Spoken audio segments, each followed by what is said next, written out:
So, I say thank you all for coming. Eli's work I've been admiring for quite a while. He just reminded me he's been in a couple of shows at the center. Appreciate that. I'm going to shut up and pass it off to Eli. Thank you, Michael. Thank you for everybody that's showed up already. Hopefully some more trickle in the next few minutes. It's early, so let me see if I can get my screen share going here. Everybody can hear me okay? Yes. Okay, I'll try to talk loud and clear. I'm in my studio, and in my studio is above a radio station, so I can hear a little bit of it, but let me know if it's a problem. I could try like an earbud and do a little different microphone thing, but Don't hear a thing. Good. So you can see this, correct? We tested it before, and I think I did it the right way, so everybody can see this. Can anybody see my dog? Oh, there she is. Okay, so I created this lecture for just not too long ago for a previous lecture. I'd been doing a lot of artist talks that were chronological, and this one still is somewhat chronological, but I decided to kind of develop some way of speaking about photography or about the photograph from my perspective and have a topic that kind of threads through. So the title of the presentation is "The Photograph as an Object." It's something I've always seen the photograph as a very physical thing, and a big part of my work, or at least the central focus of my work, is seeing the photograph as a material, something to be manipulated and used and altered in many ways. And so that kind of became the focus. For those of you that don't know me, I'm a visual artist that works with photography as a medium, and I'm a working photographer that also works in sculpture and video and collage and assemblage, installation, and variety of different formats. I'll talk a little bit about my background as I go through the talk, so I won't give you like the whole bio as we get started. And I did discuss with Michael before you all arrived that I don't mind if this is informal. And so if I strike a chord or like a question pops into your mind, feel free to, raise your hand or turn your mic on and just ask a question if the timing's right. I think it's fun if this is an informal kind of conversation, if something excites you. So, but anyway, so see, there we go. I just have to click it. I grew up, I was born in Idaho Falls, Idaho, 1979. Born and raised there, and I lived in Idaho Falls until I graduated high school and I could take off and venture and explore the rest of the world. My father was an artist. His name was Eli Craven, and he's a watercolor and oil painter and did primarily landscapes of the American West, a very traditional photorealistic painter. But my introduction to photography was through him.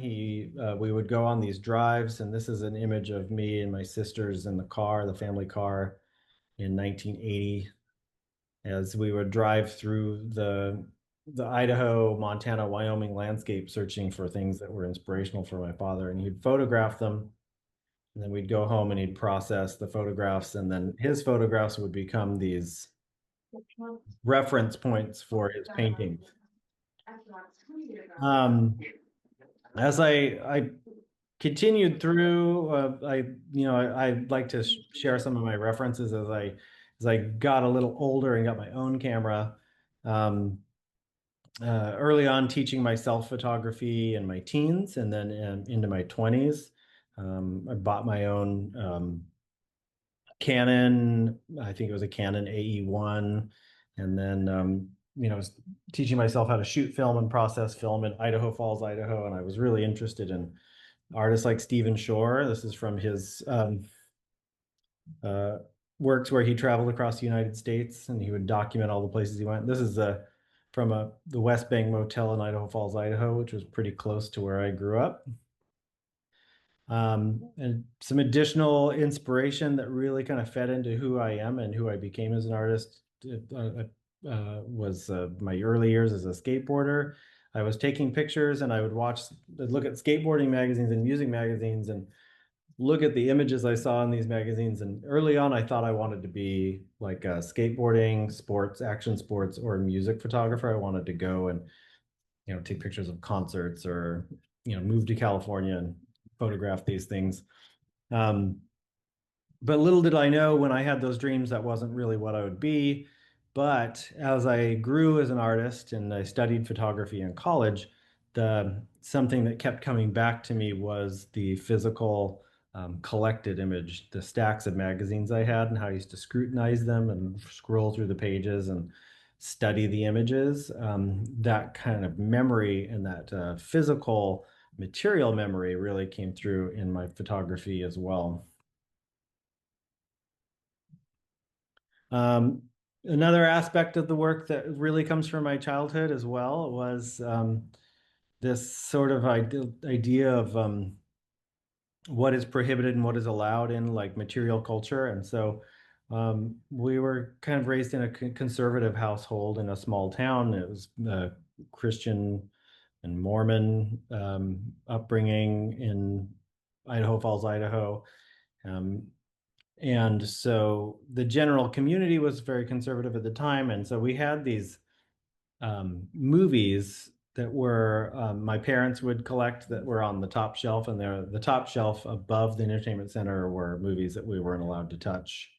And I always remembered certain ones like Fatal Attraction and Blue Velvet and some of these other movies kind of stacked up there. And as I grew older, they always kind of like rang in my brain as like, oh, that's something that must be provocative or really disturbing or controversial. And then when I finally got to see the movie as an adult, or kind of reflected on it, watched it when I was a teenager, um, what was really interesting to me was it wasn't really that jarring or that controversial, in my opinion. It was a violent, erotic movie, but I think as in your child's brain, you build up something that you're not allowed to have, and it becomes so much bigger, like this big focal point. This focal point of desire, and then once you achieve the thing, it's not quite as shocking as you believe it is.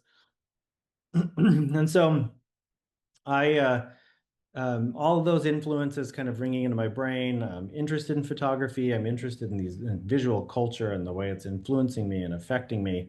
And then I went on to go to Boise State University in 2006, 2007, right around there. I started studying photography there with a photographer named Jonathan Sadler, was a professor there, and Lori Blakesley. And I was a film photographer. I loved analog. I loved working in the dark room, and they had color and dark and black and white dark rooms. So I spent a good 4 to 5 years there, teaching, like learning from them, but also really kind of perfecting my printing and my processing. And so I got really into color RA4 processing at the time and shooting a lot of medium format and large format. And I was taking these photographs that were I was always interested in people, but I never wasn't necessarily interested in traditional portraiture. I kind of liked playing with this sort of anonymous identity or kind of altering the image very early on. And uh, I was kind of developing a style, but I was also trying to figure out what is it that I'm really interested in photography, and was kind of reflecting on these childhood memories and the material, and especially working in the darkroom when you're handling like a photographic print and you're working in the chemistry. It can be a really exciting physical experience. But these were a part of my BFA exhibition.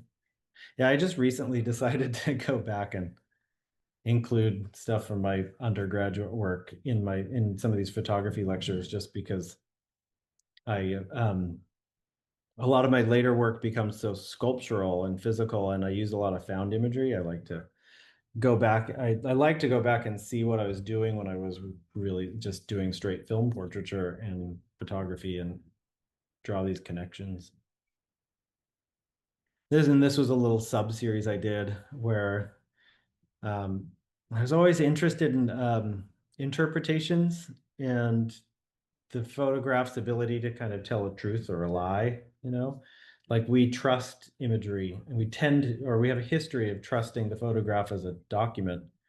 But for as long as photography has been invented, it's always had an ability to be manipulated or tell the author or the photographer's point of view, which might not reflect reality to everyone. It's all subjective. So I created this series as well on that show. It was called 16 Self-Portraits Pretending to Sleep in Other People's Beds.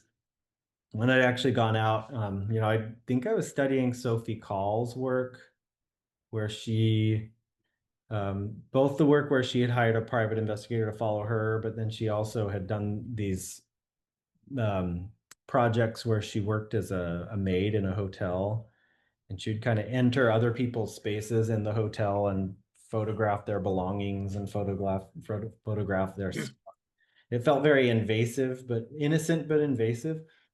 And so I photographed myself pretending to sleep in these beds, and I did have permission.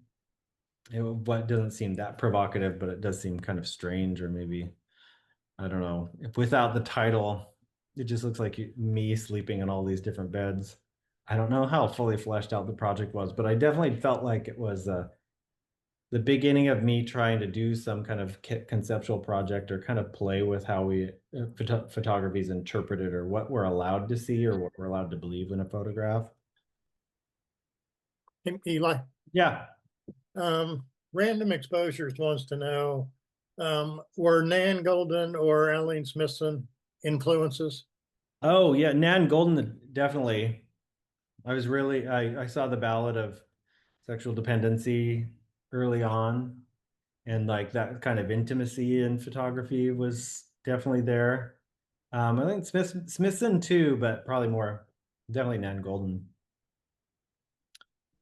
Also, my professor John Sadler, he had a thing for like title alliteration, and sometimes just like a word or a phrase could lead to a whole body of work, and we would talk about things like that. And so then I think some of this one just actually just came out of the title.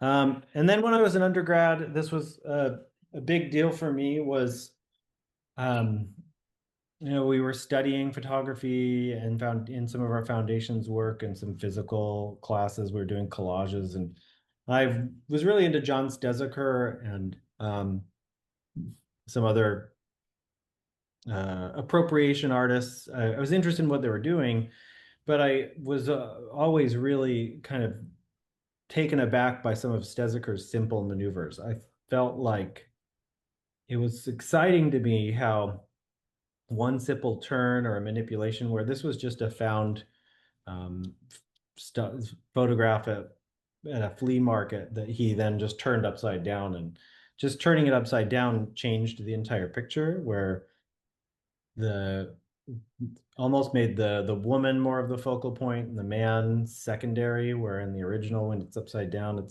he's more of a focal and she's gazing at him. But um, I was kind of excited by this notion that you can do something so simple and take ownership over a work. So this is the John Stezaker work, and then this is it upside down, the original image. And I remember it being really controversial too in conversation, especially for a group of undergrads or young photographers, young students talking about ownership. We often associate a certain amount of labor, or at least like directive ability to be the owner or the author of a photograph, the idea being their own. And I remember a lot of people in the class not really being on board with how cool this was. They thought it was really like theft of someone else's imagery or theft of someone else's likeness. But I liked having that conversation about what is fair use and how much does it take to really kind of transform the meaning of a photograph and make it into something new. So I immediately, this is the tail end of my undergrad studies before I moved out and had to find my own studio spaces. I started just photographing magazines, really directly inspired by that, a lot of the collage artists I was looking at. But I think it's really interesting that and these are not works that I ever really considered finished. I'd never exhibited them. These were just stills I still have. And I think it was like me trying to figure out a bridge between being a photographer of subjects of the real world and working with found imagery. Um, I don't think I was giving myself permission to just do collage work because I'm a photographer. So if I'm a photographer, collage work is you do that with your hands. I still needed to take pictures, but I wanted to work with all these found images that I was collecting. And I had magazines and books around my house, and I wanted to work with them, but I hadn't given myself permission. So I started photographing the magazine pages, and then I would manipulate my photographs. I wouldn't manipulate the like the physical page from the magazine. So this was a chromogenic print done in the dark room that was manipulated from a film photograph of a magazine page. I very early started to play with what's in the frame and what's out of the frame as I was teaching myself how to frame photographs. So this is another darkroom chromogenic print that then was sort of framed, but it's almost like the frame spitting the photograph out. And then as I was kind of thinking about this material, but I wasn't I was still photographing it, I left Boise State University. And one of the most jarring things, I don't know if anybody in the room can relate, but when you get so accustomed to having access to a dark room and facilities and materials and advice and critique, and then you move on, suddenly it's quite shocking that you don't have access to any of those things anymore. And if you don't have community resources, you're left to your own devices. And so I had this immediate halt to making darkroom work. And developing color film was getting increasingly expensive, and I didn't have my own facilities. And so I turned to my collections, my book collections, and I guess I granted myself that permission to just play and do some collage work at the kitchen table. And I started with this book, Screen Lovers. It was compiled by this editor who's a film critic. Her name's Ann Bilson. And it was meant to be this collection of erotic film stills from movies, like steamy scenes from the silver screen. I think I remember was one of the the quotes in the book. And I was studying it and looking at it and flipping through the pages and just noticing that although they were written about as these erotic scenes, none of the images showed any real contact. There were always these moments in between, like the kiss was about to happen. They weren't very realistic in a sense, so posed and staged like classic movies were. And so I started to play with them and just kind of cut and fold them really simply, probably inspired a bit by those singular gestures that John Stezaker presented to me as an undergrad. But then I started to play a little bit more and fold them a little bit differently into almost like origami. And I think it was some of these collage works that opened up some doors for me where collage from this point on became really a part of my practice, not the main like output, but to this day I still, when I'm thinking about a project, I make mock-ups or composites out of like small collage work and pin them on the wall. and then the collage work might lead to a larger piece or a larger body of work made out of a different material. So when I went to grad school, I went to grad school at the University of Illinois at Urbana-Champaign. And it was an MFA program that was in photography, but very interdisciplinary. And I was around a lot of other artists. And stepping foot into the program, I was already thinking quite deeply about the photograph as a material object and having a life that continues and like altering the past through present manipulation. So quickly in that program, I started to use objects as well, photographs and objects into my work. And then I had this right here, you can see in the center is a photograph of me that I printed onto like a blanket material using a dye sublimation process. And there's more towels here hanging over top pictures. And it was just 3 years of experimentation of how the image could interact with material and how I could manipulate the image through material and through the framing and through combinations of objects. And at the same time, I was thinking pretty deeply about my childhood and why I have these notions and why I'm so interested in the material itself. And so I was making these works out of my childhood portraiture and my parents' portraiture and my siblings, kind of investigating my family history, but also thinking about it as like this physical, tangible living thing with the material. And so I was making these larger sculptural installations through found materials.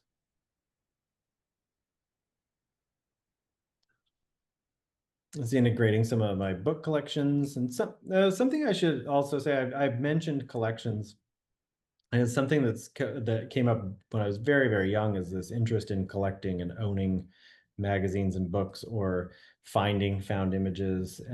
I love going to flea markets and to estate sales and kind of looking through what, the leftovers of the past or what's left behind when people are gone, when you get to walk through somebody's home and an estate sale. It's like a fairly intimate moment, but it's also this really sort of heartbreaking moment when all of the things that we amass throughout a lifetime are then discarded or left to be passed on to other people, even strangers.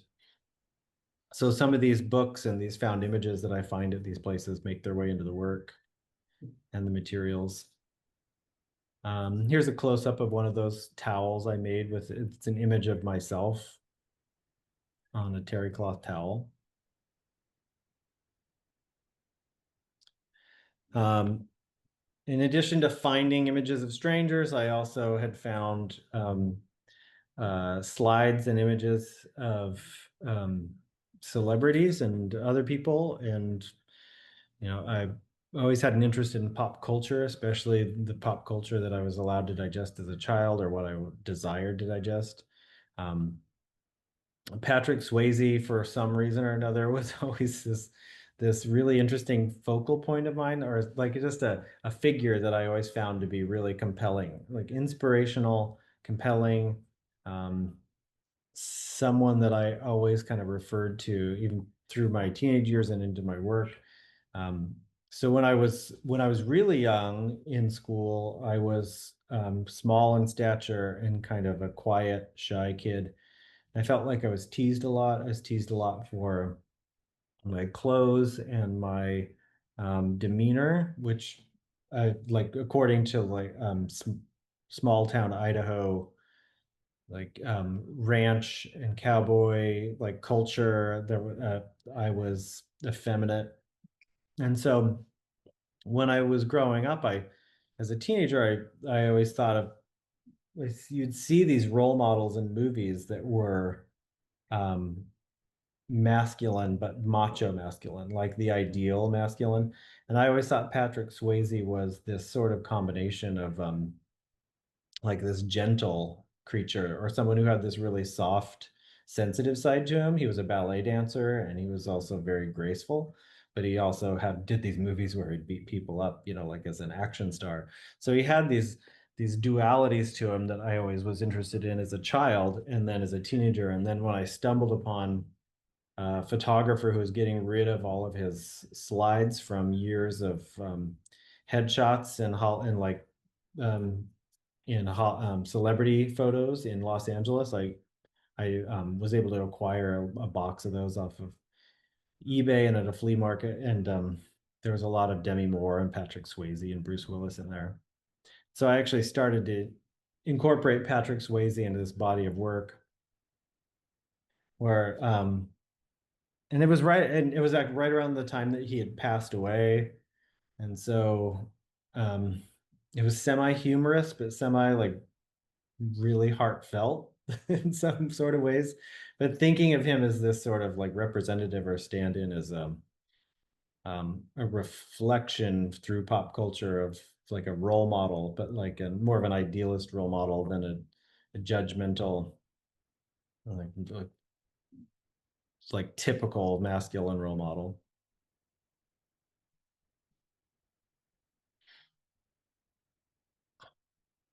And then this was at the tail end of my graduate studies. I was working with all types of materials and thinking about the gestures I was making with photographs and then making them with objects as well. This is a kitchen sink that I had found at a building restore supply store, and I actually cut the sink and cut a portion of the sink out and then put it back together.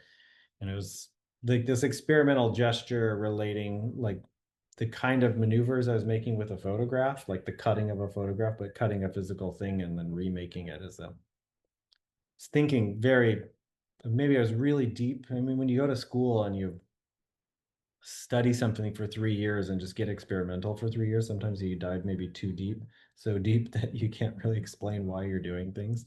But I think that's a really interesting concept. Um, Immediately leaving grad school, it was another shift in experience and resource, and I needed work. And I had been framing all of my own work and working physically in the shop, and so I was able to get a job as an apprentice for a furniture builder. And I worked a number of years helping build dining room tables and coffee tables and cabinetry um, and the resources of being around the wood, but also learning like some additional techniques in woodworking just started to bleed into the work.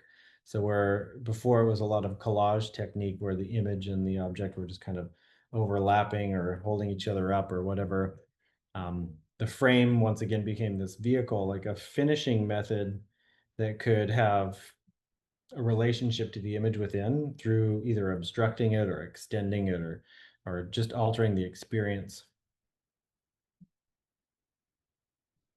And so I started to kind of look at the image and think about the image, uh, what it's trying to communicate or what emotion it's trying to convey. And then the frame would become a way for me to kind of carry that emotion or alter that emotion or that idea.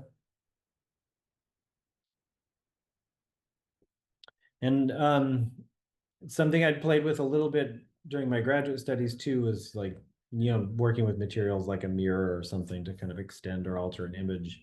And I kept playing with that motif kind of repeatedly, thinking about like this extension of the image or like this other side. And I really liked using these tinted metal sheets. This is a brass sheet, a polished brass sheet in this one.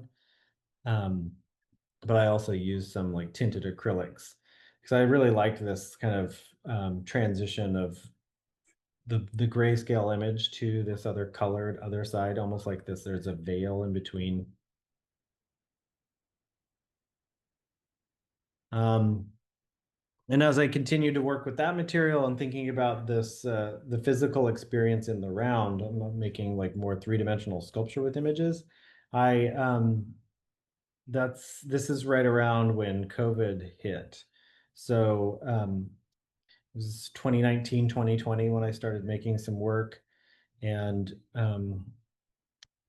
I think a lot of us can probably agree that it's probably a common statement to talk about how that time period, 2020 and 2021, affected us all. But I definitely, I mean, I was secluded, much like everyone else. I stopped going to the doctor and I stopped going to the dentist, because I had this fear of, the human breath in the room, or, was I going to get it through that close encounter? And so I started to think a lot about like our health as a community, but also our personal health because of this virus. And then the fact that I'm not getting my checkups and I'm getting older, like what is that doing to my personal health as well, and my mental health? And I had stacks of these vintage first aid manuals and medical manuals that I always found just somewhat humorous in my collection. But because of these thoughts, I started to kind of integrate them into the work. So I'd use scans from the images, or if there were really interesting illustrations in the first aid manuals, I started to kind of take those as a model, and I would take photograph people in the studio, kind of replicating some of the illustrations, and then making them into these sculptural forms. So this is some more work from that body of work. I'm thinking about the body and alternative representations of the body, but also the image's inability to truly reflect like a whole physical representation of the body. And these were some of the studio portraits I'd made that were based on sort of absurd illustrations and instruction in the medical journals. Something that I've become really interested in, I still think about quite a bit, is like the sort of the banality or the technical instruction behind a lot of self-help books or medical books, and how some of the imagery, while meant to be instructional, in some circumstances can be totally boring or stale or impotent. And then you pull them out of their context and like change their situation or the material, or frame them in a different way, and suddenly they're activated, and they might be activated in a more intimate way, or they might be read completely differently by pulling them out of the books.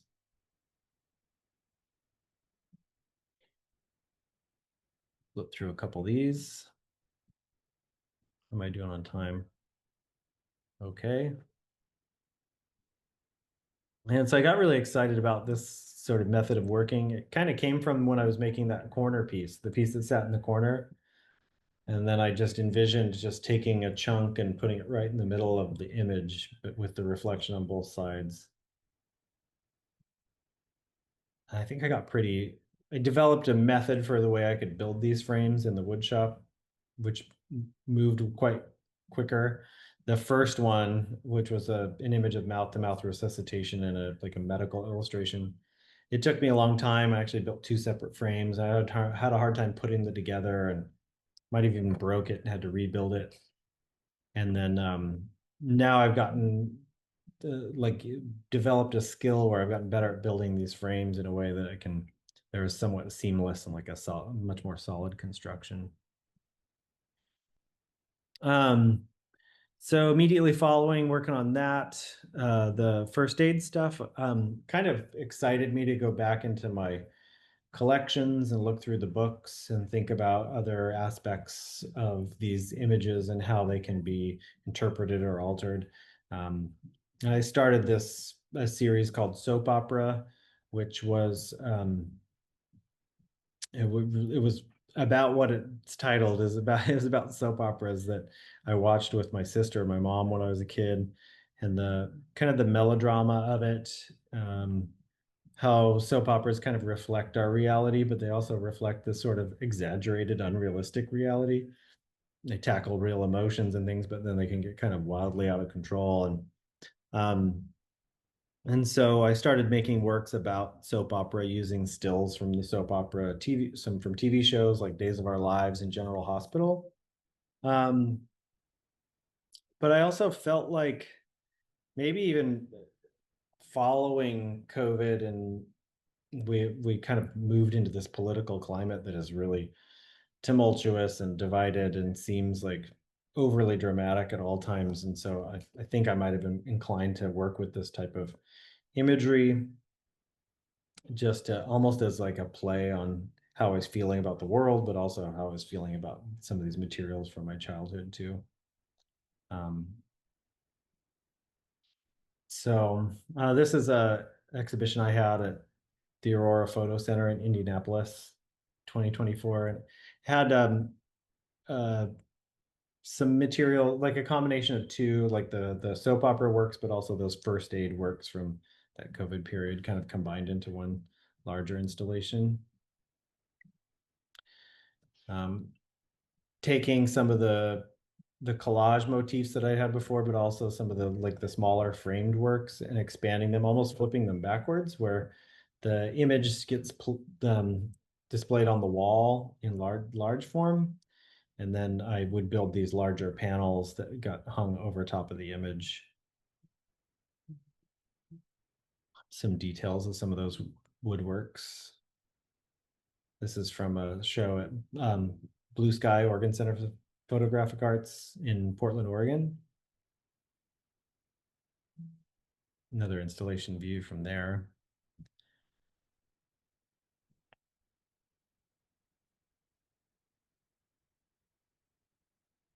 Some things that I've been thinking about recently, and these install shots are just from the past year or two. I've been thinking a lot about like what's seen and what's unseen, or what we're allowed to see within an image, and like um, presenting these compositions that are both obstructed but also reveal like a hidden truth or an added component through participation, or potentially like bringing the audience into the work. So some of these have moving panels that could be just a closed, obstructed presentation, or it reveals like an additional hidden image or hidden meaning to the work. So this work here in the center has a like a medical illustration image of the eye being opened up for a medical procedure, and then kind of I cut through it, the actual entire framing of the work. I actually framed the whole photograph and then cut into it, cut through the acrylic glass, and then placed another frame in that had the moving panel inside of it. And it has an image of a found image of a waterfall that my father took when I was a kid.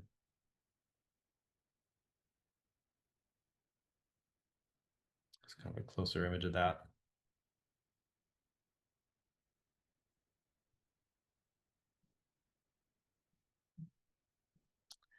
Um, this is from an installation I had in Amsterdam last year in 2024 for a photo fair there.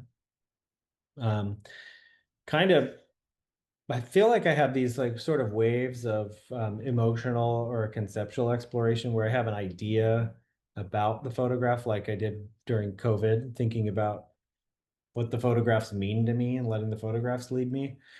And then I'll sometimes have these technical breakthroughs where I think when I was discovering how I could put a frame within a frame with this piece, it was kind of an exciting discovery that I found this really like solid construction way to kind of I don't know, it's funny at an exhibition last year, somebody asked if I just glued the framed, like the face of a framed photograph on the face of the material, and I was like, oh, that would have been much simpler just to epoxy an image to the face of the frame. But I was actually like cutting through the whole thing and routing through the acrylic to put this physical thing through it and then secure it through the back. It's a really solid sculptural construction. And then I continue doing it with these two works back here. There's another image like that one. So these are physically like cut through the entire construction with like a backing frame that holds the frame in, supported through it. And once I figure out that I can build that and I get faster at building something like that, then I start to act a little quicker and kind of play with these materials like their collage.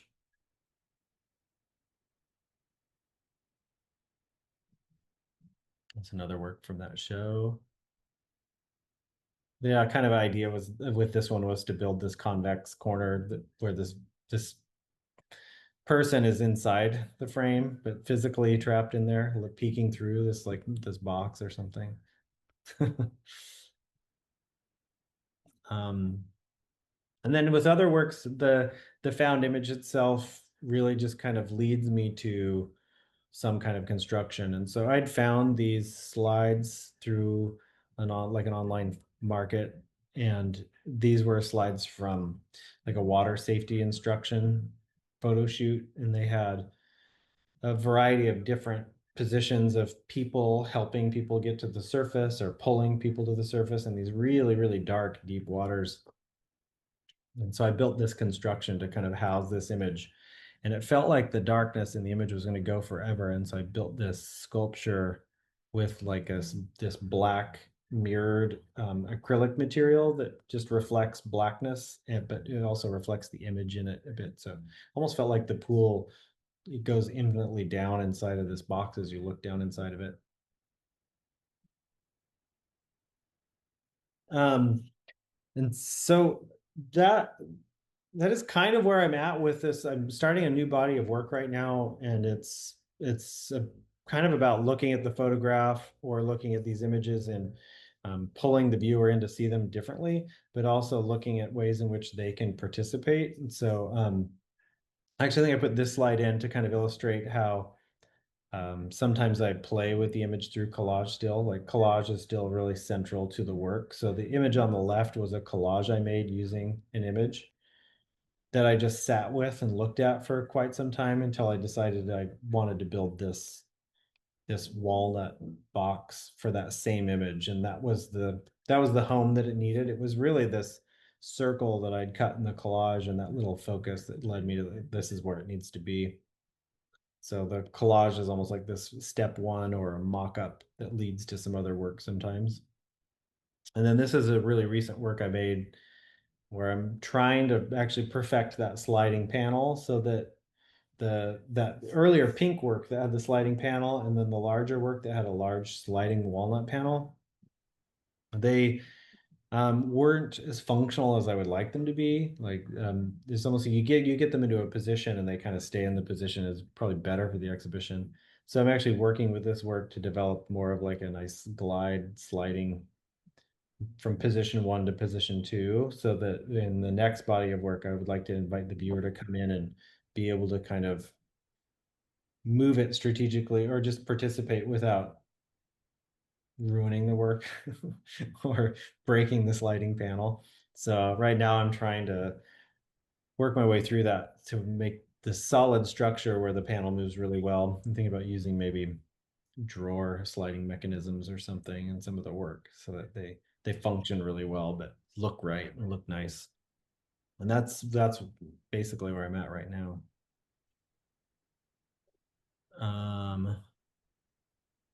So at that point, should we open it up for questions? Sure. Anybody have? I do have another one from Random Exposures. Okay. Have you had any copyright infringement issues from adapting found images into your work? I've not had any copyright infringement issues. I talk about I teach. I didn't mention this, but I'm a photography professor at Purdue University in West Lafayette, and so I talk to my students about this a lot. We have a lot of conversations about appropriate use of appropriation, and I myself I'm very careful in uh, where I access these images and knowing I have permission. So a lot of the images I purchase through markets where the ownership is basically given to me. And with a lot of found images, I'll go through like copyright free sources, open source and common places. And then like this one in particular, this image was purchased from a photographer that used to photograph for these medical books. And he just had boxes and boxes of silver gelatin prints of these staged medical instructions. So basically, I was granted like permission to use these for whatever I wanted. I purchased them from him.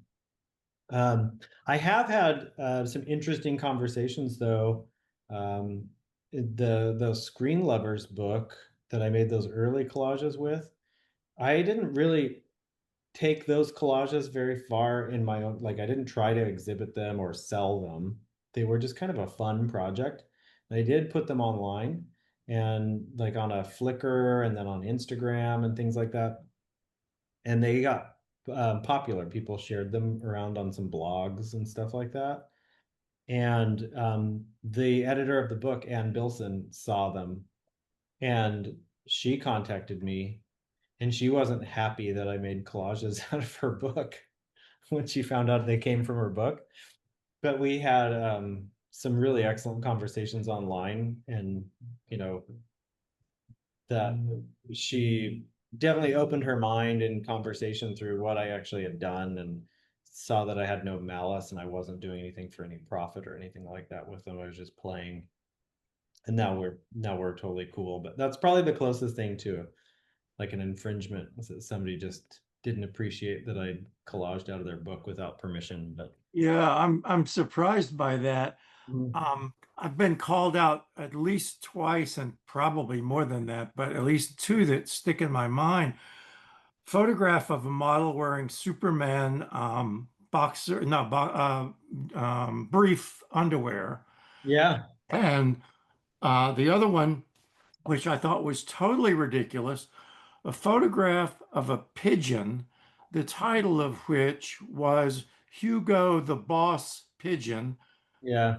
And the Hugo Boss people, you know, were all up in Oh, arms. really? Yes. I Just the yeah, simple use of the name.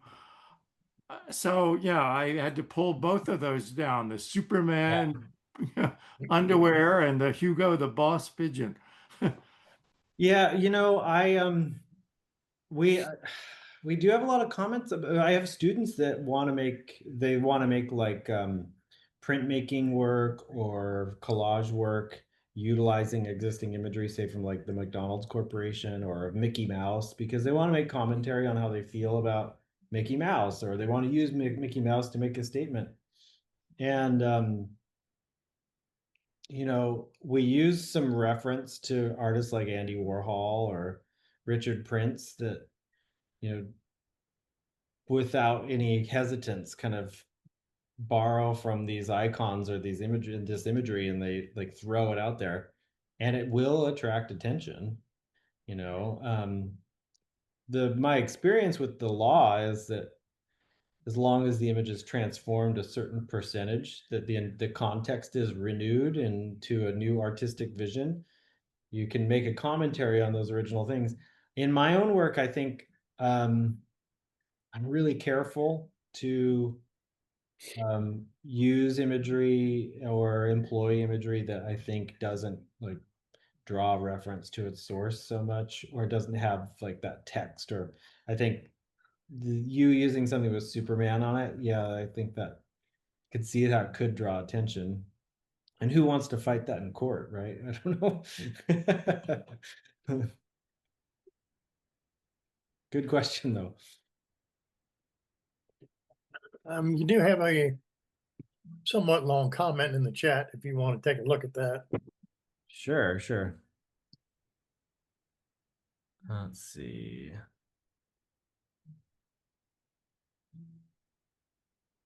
Not really a question. Oh, yeah, okay. So the being a photographer does not do justice to the depth of your work and how the act of making photographs seems often secondary to your overall approach. Appreciate the beautiful mind shifting and thought. Oh, thank you. That's really nice. Um, yeah, I tend to shift in and out of feeling like a photographer sometimes.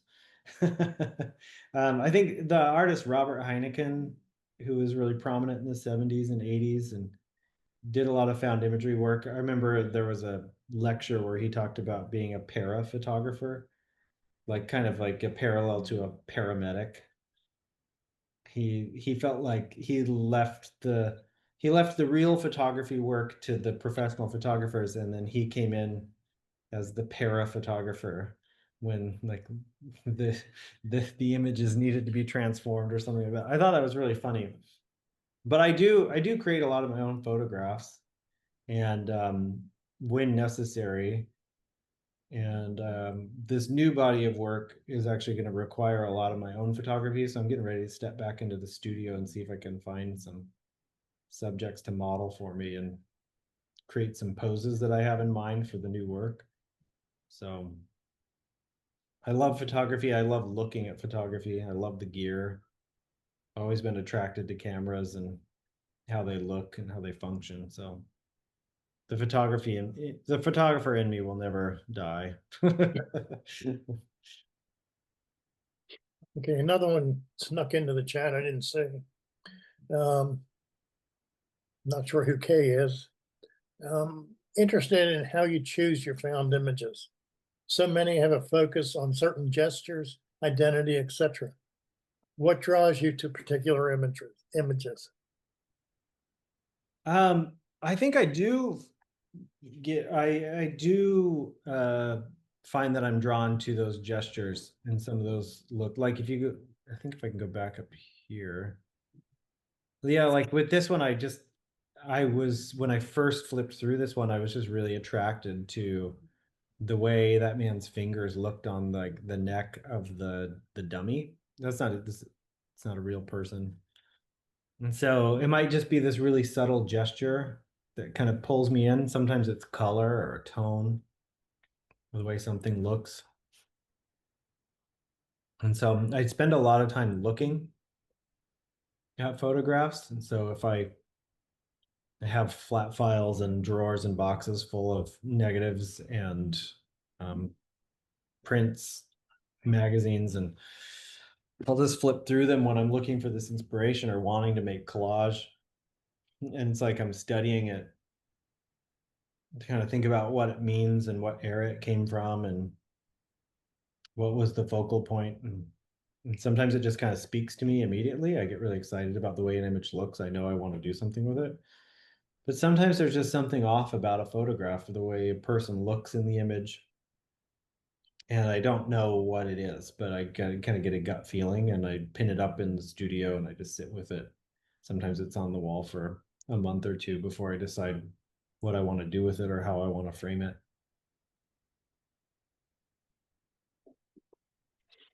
Okay, anybody else have anything?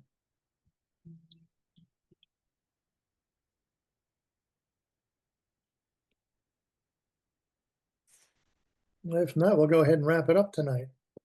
Okay. Want to Thank you thank for the everybody. questions. Those were really nice comments and really great questions. Yes, they are. I guess Um, I did have one question, and that is, Yeah.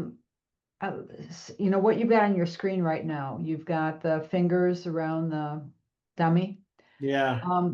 So do you create the circle and then find the gesture, or do you take the gesture within a photo and put it where that circle is? Sometimes both. I think with this one, I was really interested in the gesture. And I really like playing with how much of the surrounding image gets to be seen, what gets covered.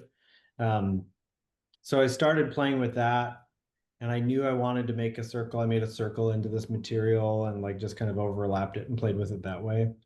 But there's other times where I make a circle in something, or I cut a circle into something. I've even had a frame very similar to the one on the right that I was making for something and it didn't work. But then I had this box with a little circle in it. And so I'd spent some time kind of working through what kind of images I have or what can I make that actually could fit the box so the box doesn't go to waste, you know? And sometimes it leads to these new ideas like, oh, I never thought of putting this in there, but that's a really interesting composition to see how like this little snippet of an image works within the circle. So Would you say that what you're asking the viewer to do is to look for unidentified or overlooked moments and highlight them and find meaning in them. I think so. Sure. Yeah, I think that's one thing that I think I do deliberately with most of the work is spend a little time with this and look at it from a different perspective. And to look at something that you may have not considered before, or point to something and ask you to think about it a little bit longer. All those things. Yeah. Okay. Well, thanks, everybody. Thank you. Thank you. We're going to take off next month for the holidays. We'll be back in January 15th, I believe, with Olivia Parker. So have a good holiday and we'll see you next year. Thank you Okay. so much. Thank you. Bye-bye.